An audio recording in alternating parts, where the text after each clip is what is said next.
Why sky is blue?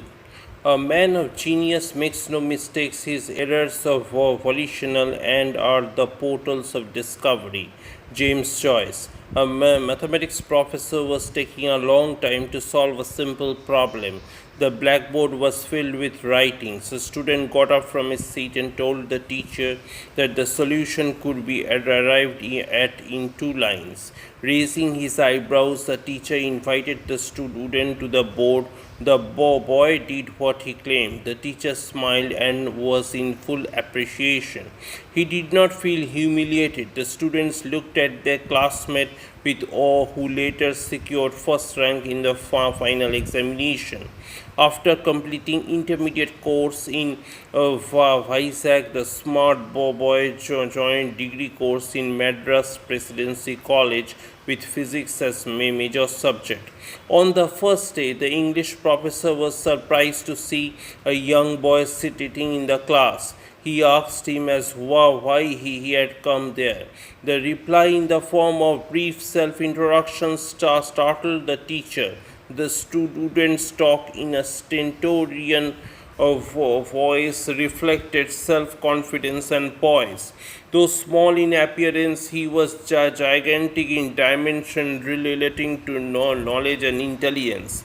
The entire college campus took little time to know the new entrant.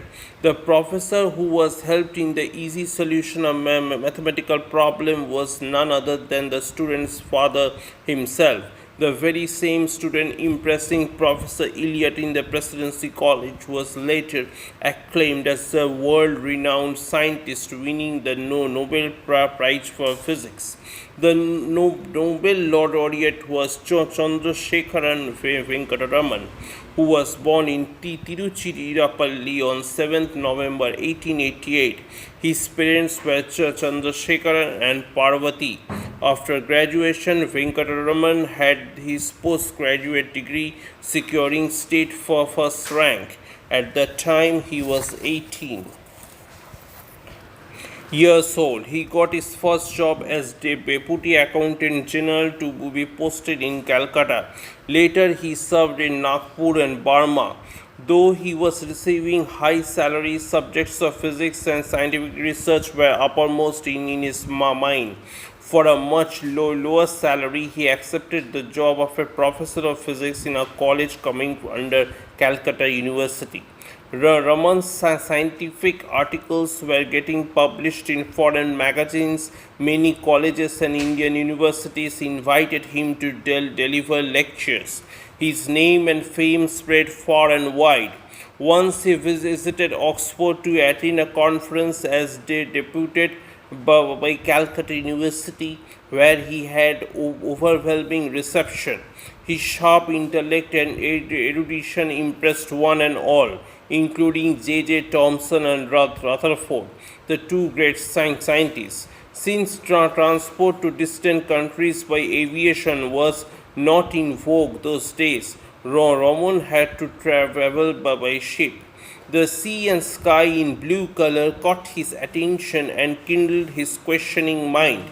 On return to India, after making deep study on the color of sea and sky, Raman found out that it was blue due to scattering of light. This phenomenon was named as Raman effect. His continuous research in the field of optics won him several acclaim. Calcutta University honored him with a doctorate degree. The great scientist was popularly referred to as Dr. C. V. Raman. The Royal Society in England gave him FRS title. Later, Government of India, in recognition of his outstanding contribution, gave him Sir title.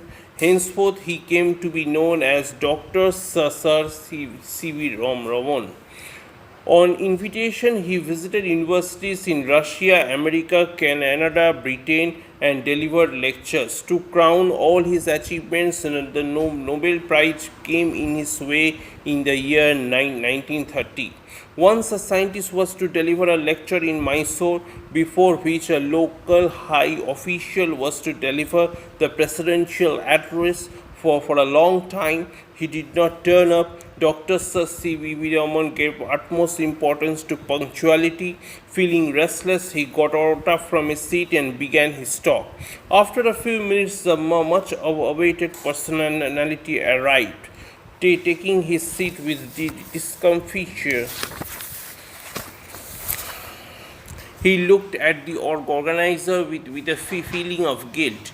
No wonder everybody praised the scientist for his being punctual.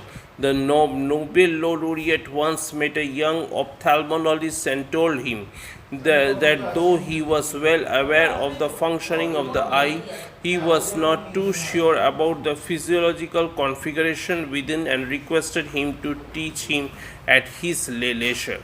The doctor respectfully replied that he could call on the scientist at his appointed time and explain with full details. The great man said that as a student he should be at the teacher's doors and not vice versa.